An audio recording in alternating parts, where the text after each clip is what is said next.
Okay guys, India vs Bangladesh Champions Trophy at Dubai.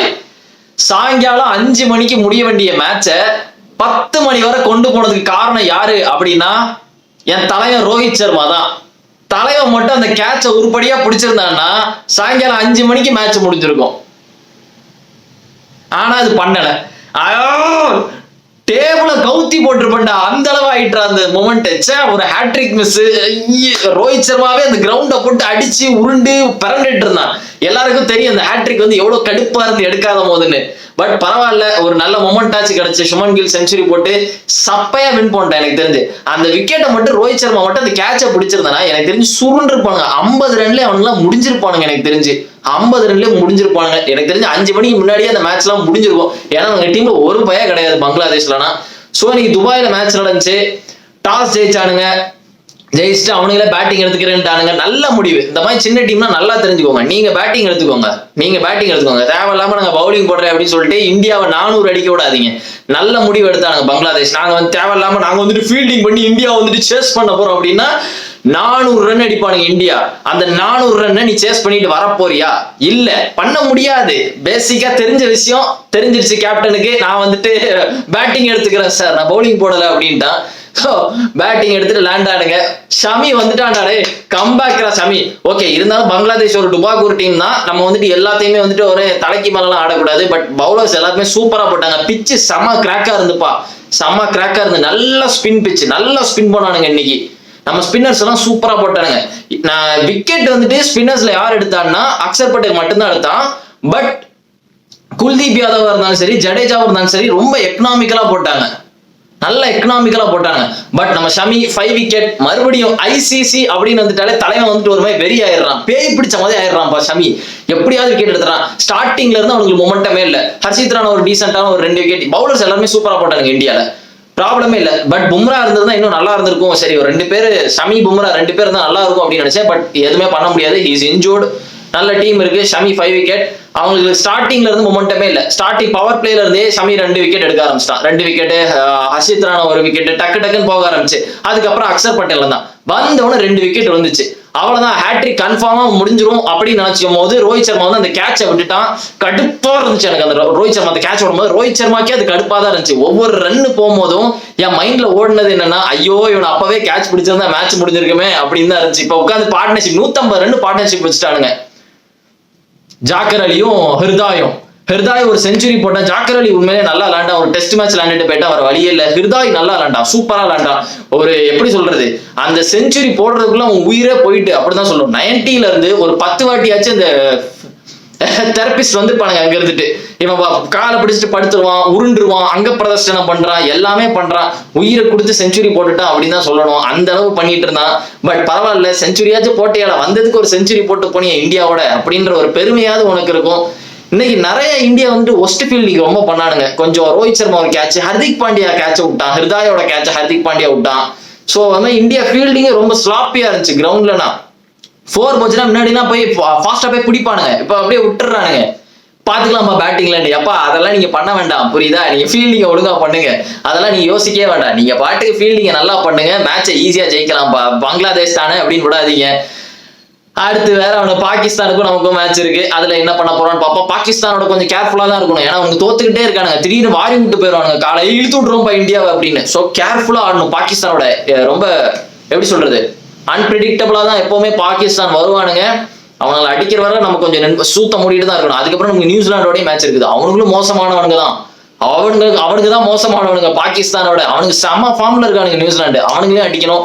So அது மட்டும் இல்ல, பெரிய டோட்டல்லாம் ஒண்ணும் இல்ல, 228 தான் அடிச்சானுங்க அவனுங்க. அதுக்கப்புறம் நம்ம பேட்ஸ்மேன் வந்தானுங்கப்பா. ரோஹித் சர்மாக்கு இந்த செல்ஃப்லெஸ் இன்னிங்ஸ் அப்படின்னு ஒண்ணு இருக்குப்பா. இந்த ஐசிசி டோர்னமெண்ட் வந்தா இது வந்து இந்த 2023ல இருந்து ஆரம்பிச்சிச்சு. ஒரு கேப்டனா வந்துட்டு எப்படின்னா பவர் பிளேயரா நான் அட்டாக் பண்ண போறேன் அப்படின்ற ஒரு முடிவு எடுத்துட்டார் ரோஹித் சர்மா. 2023 வேர்ல்ட் கப்போட அந்த ஸ்கோர் லிஸ்ட் எடுத்துட்டீங்கன்னு வச்சுக்கணும். அதுல ஃபுல்லா எல்லாமே 45, 46, 41, 48, 48, 47 அப்படின்னு தான் இருக்கும். இது ஒரு பெர்ஃபெக்ட் ஸ்டார்ட்டுக்கான ஒரு இது. அப்படியே அந்த பிரண்டன் மெக்கலம் மாதிரி அதே தான் ரோஹித் சர்மா பண்றான். வந்தவன அட்டாக் ஒரு 41 ரன்ஸ் அடிச்சான், 7 4 ஜம்முன்னு அடிச்சுட்டு போயிட்டான். சுமன் கில் சூப்பரா விளாண்டான்பா. சுமன் கில் இதுக்கு இப்ப கிருஷ்ணமாச்சாரி ஸ்ரீகாந்த் ஒருத்தர் இருப்பாரு. ஏன்னா அவருக்கு வந்து நமக்கு எல்லாருக்கும் தெரியும், அவருக்கு வந்து ஸ்ரேயஸ் ஐயர் பிடிக்காது, சுமன் கில் பிடிக்காதுன்னு. இப்போ ஏதாவது சொல்லி சமாளிப்பாரு பாருங்களா, எல்லாம் கடவுள் கையில இருக்கு, ஆண்டவன் பாத்துக்கிடுவான் அப்படின்பாரு. நீங்க வேணா பாருங்களேன். எனக்கு சுமன் கில் அடிக்கும் போதெல்லாம் எனக்கு அவர் ஞாபகம் தான் வருது. எப்படிடா அப்படி சுமன் கில் அப்படின்ட்டாலே அவர் டென்ஷன் ஆயிடுவார், கத்தி கதறி ஐயோ எமோஷனல் ஆயிடுவாருப்பா. யோயோ இதே அவருக்கு ஒரு ஆளை பிடிச்சிட்டுன்னு வச்சுக்கோங்களேன், தலை மேல தூக்கி வச்சுக்கிடுவாங்க. சாய் சுதர்சன் இருக்கான்ல, அவனை விட வேண்டி தானமா. எது நான் சாய் சுதர்சனை உள்ள வச்சுட்டு சுமன் கில்ல வெளியே வைக்கிறமா? என்னப்பா பேசுறீங்க, என்ன சார் பேசுறீங்க நீங்க? லாஜிக்கே இல்லாம இருக்க. சோ சுமன் கில் பழக்கம் போல ஓடிஐ அப்படின்னு வந்துட்டா ஒத்த பதவியை எவனுக்கும் தரமாட்டேன். ஜெயஸ்வால் நீ என்ன வேணா விளையாடு, நீ ஓடிஐன்னு வந்துட்டா நீ வெளியே தான்ப்பா இருக்கணும் அப்படின்ற மாதிரி தான் இருக்கு. சூப்பரா விளையாண்டான் ரோஹித் சர்மா ஒரு செம ஸ்டார்ட். அதுக்கப்புறம் வந்தார் நம்ம தலைவன் கோலி. இப்ப நான் எப்படி இப்ப கோலிக்கு சப்போர்ட் பண்றதுன்னு யோசிச்சுட்டு இருக்கேன். இப்ப என்ன சொல்றது, கோலி ஸ்பின்னுக்கு திணறான். ஐயோ என்னமோ லேண்டு ஒரு 20 ரன் அடிச்சுட்டு போயிட்டான், வந்து ஒரு 4 அடிச்சான். இந்த மோமர் மாதிரி ஸ்லாப்பி அவுட் ஆயிட்டான். ஸ்ரேயஸ் ஐயர் வந்தான், அவனும் ஒரு ஒரு லூஸ் ஷாட் அடிச்சுதான் அவுட் ஆனான். லூஸ் ஷாட் அடிச்சு அவனுக்கே தெரியும் அதெல்லாம் ஒரு ஷாட் ஆட அப்படின்ற மாதிரி அவுட் ஆனான். அதுக்கப்புறம் வந்தாரு அக்சர் பட்டேல். எப்பா நான் ஒண்ணுமே இல்லை, எனக்கு ஒரு பிரச்சனை இல்லை, இந்தியா எல்லாமே நல்லா விளையாடுறாங்க. கேஎல் ராகுல அவன் இடத்துல லேட விடுங்கடா, ஏன்டா அவனை கீழே இறக்குறீங்க? அவன் என்ன எம்எஸ் தோனியா? என்ன பண்ணணும்? கேஎல் ராகுல் 8th 7th வந்துட்டு உங்களுக்கு பினிஷ் பண்ணி கொடுக்கணுமா? அவனை மேலே ஏத்தி விடுங்க. எதுக்கு அக்சர் பட்டேல் கொண்டு வரீங்க? எதுக்கு எடுத்தாலும் அக்சர் பட்டேல் என்ன பண்ணணும் உங்களுக்கு? எனக்கு புரியுது ஏன் அக்சர் பட்டேல் கொண்டு வருவாங்கன்னா, லெஃப்ட் ஹேண்டர் அதனால கொண்டு வராங்களா? ஏன் இல்ல அவன் நல்லா தானே விளையாடுறான். கேஎல் ராகுல் நல்லா விளையாடலையா என்ன? நல்லா விளையாடுறான்னா விட வேண்டியதானே. எதுக்கு அவன் வந்துட்டு ஒரு லெஃப்ட் ஹேண்டர் விட்டுட்டு நம்ம பார்ப்போம் அப்படின்னு தேவையே இல்லை. கேஎல் ராகுல இறக்கி விடுங்க. எதுக்கு அக்சர் பட்டேல் பின்னாடி வச்சுக்கோங்க. அக்சர் பட்டேல் பெரிய ஷாட் அடிக்கிறாள், அவனை கொஞ்சம் பின்னாடி வச்சு பாருங்க. இப்ப சுமன் கில் அந்த மாதிரி ஆள் இருக்கான்னா, ரன் ஓடுறதுக்கு ஒரு பெர்ஃபெக்டான ஆளு, கொஞ்சம் நிக்கிற ஒரு மாடரேட்டான ஒரு பேட்ஸ்மேன் அப்படின்னா பக்காவான ஆளு கேஎல் ராகுல், அவனை இறக்கி விடுங்க. ஒண்ணு ஓப்பனிங் இறங்குறான், இல்ல கடைசி கீழே இறக்கி விடுறீங்க, பவுலருக்கு முன்னாடி இறக்கி விடுறீங்க. என்னப்பா இது? கொஞ்சமாச்சும் அவனுக்கு ரெஸ்பெக்ட் கொடுங்க மேன். ஹீஸ் கேஎல் ராகுல் மேன். வேர்ல்ட் கப்ல ஸ்ரேயஸ் ஐயருக்கு அடுத்து வந்துட்டு இருந்தான், அதே மாதிரி அவன் அந்த இடத்துல விடுங்க. அவனை ஸ்ரேயஸ் ஐயருக்கு அடுத்துதான் அவன் வரட்டும், அதுதான் கரெக்டான இடம் அவனுக்கு. சோ அவன் வந்தான். சுமன் கில்லும் அவனும் மேட்சை முடிச்சுட்டு போயிட்டாங்க. சுமன் கில் இப்பதான் பீக் ஃபார்ம்ல இருக்கான், பீக் ஃபார்ம். சுமன் கில் ஆடுற ஸ்டைலே தெரியுது. கொஞ்ச நாளா வந்துட்டு சுமன் கில் நல்லா ஆடுறான்னு வச்சுக்கோங்க. ஷார்ட் எல்லாம் செம்மையா இருக்கும், அடிக்கிறது டைமிங்லாம் சும்மா டப்பு டிப்புன்னு அந்த பேட் சவுண்ட்லயே கேட்கும். சுமன் கில் ஆடுறதுல அந்த 6 அடிக்கும் போதெல்லாம் பாருங்களேன், செமையா இருந்துச்சுடா இன்னைக்கு வட்டிக்கிற 6 எல்லாம். எனக்கு ஏதோ சாம்பியன்ஸ் ஆஃப் இந்தியா அடிச்சிடும் தோணுது. ஃபர்ஸ்ட் பாகிஸ்தான் அடிக்கணும். எனக்கு அந்த கேர்ஃபுல்லா தான் இருக்கணும் அந்த பாகிஸ்தானை ஹேண்டில் பண்றதுலாம். எனக்கு ஏன் மண்டையில தோணிக்கிட்டே இருக்குன்னு தெரியல. நான் தான் தேவையில்லாம குழப்பிக்கிட்டே இருக்கேன். பாகிஸ்தான் ஏதோ பண்ணிடுவானுங்கன்னு. எனக்கு தெரிஞ்சு இந்தியாவுக்கும் பாகிஸ்தான் இருக்கிற மேட்ச் ஏதோ நடக்க போகுது அப்படின்ற மாதிரியே தோணுது. பார்ப்போம், நம்ம ஜெயிக்கிறது தான் நம்மளோட வேலை. பட் எனக்கு ஏதோ இந்தியா வந்து சாம்பியன்ஸ் ட்ராஃபி அடிச்சிருவாங்கன்னு நினைக்கிறேன். ரோஹித் சர்மா தான் பெஸ்ட் கேப்டன் ஆக போறான் எனக்கு தெரிஞ்சுட்டு. டோனி ஃபேன்ஸ் எல்லாம் டென்ஷன் ஆக போறானுங்க. அதாவது டோனி ஃபேன்ஸ் இருக்கானுங்க பாருங்களேன், அவங்களோட லாஜிக்கை பத்தி சொல்லிடுறேன். இருக்கிறதுலே ஒரு செல்ஃபிஷான ஃபேன்ஸ்னா டோனி ஃபேன்ஸ் தான். ஏன்னா அவனுங்களை பொறுத்தவரை இந்தியா வந்து தோத்துடணும்.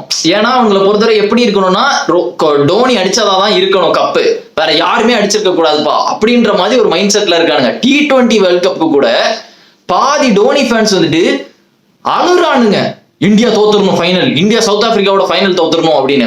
ஏன்னா அவங்களை பொறுத்தவரை டோனி அடிச்சதான் இருக்கணும். எல்லார்ட்டையும் சொல்லலப்பா, டோனிகளை மட்டும் தான்ப்பா படி, வேற யாராலே முடியாதுப்பா. அவர் கபீப் நிர்மாகம் மேடம்ப்பா, அவரு டாகிஸ்தான்ல போய் ரெஸ்லிங் படிச்சுட்டு வந்தாரு அப்படின்னு இந்த கபீப் ஃபேன்ஸ் சொல்ற மாதிரி தான் டோனி ஃபேன்ஸும். ஸோ அந்த கர்ஸ் எல்லாம் பிரேக் பண்றதுக்கு ஒரே ஆள் ரோஹித் சர்மா தான். ஸோ எனக்கு தெரிஞ்சு இந்த சாம்பியன்ஸ் டிராஃபில இருக்கிறதுல ஸ்ட்ராங்கஸ்டான டீம் நம்ம டீம் தான். வேற எந்த டீம் எனக்கு தெரிஞ்சு அடிக்க போறானுங்கன்னு தெரியல. நமக்கு அடுத்து எந்த டீம் ஒரு ஸ்ட்ராங்கஸ்டான டீம் அப்படின்னு தெரிஞ்சுன்னா நியூசிலாந்து, சவுத் ஆப்பிரிக்கா. ஆமா, சவுத் ஆப்பிரிக்கா இருக்கானுங்களோ, அவங்க மறந்துட்டேன் பாத்தீங்களா. இந்த 3 டீம் தான் எனக்கு தெரிஞ்சு ஸ்ட்ராங்கா தெரியுறானுங்க.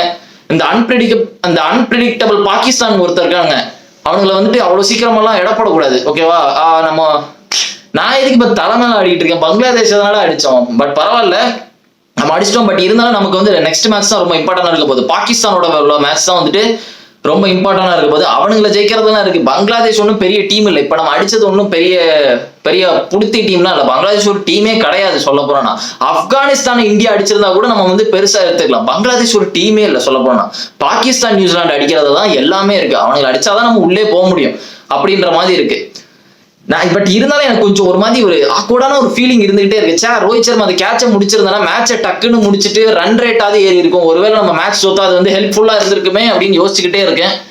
ஸோ பார்ப்போம் அடுத்த மேட்ச் என்ன நடக்குது அப்படின்ற மாதிரி. நாளைக்கு என்ன மேட்ச் இருக்கு? நாளைக்கு ஐ திங்க் சவுத் ஆப்பிரிக்காவுக்கும் ஆப்கானிஸ்தானுக்கும் இருக்கு.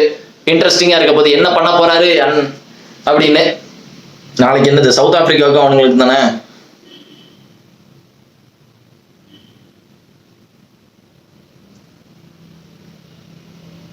S, South Africa vs Afghanistan. அந்த மேட்ச் கொஞ்சம் இன்ட்ரெஸ்டிங்கா தான் இருக்கும். ஆப்கானிஸ்தான் வந்து எப்படி 50 ஓவர்ல பெர்ஃபார்ம் பண்ண போறாங்கன்னு.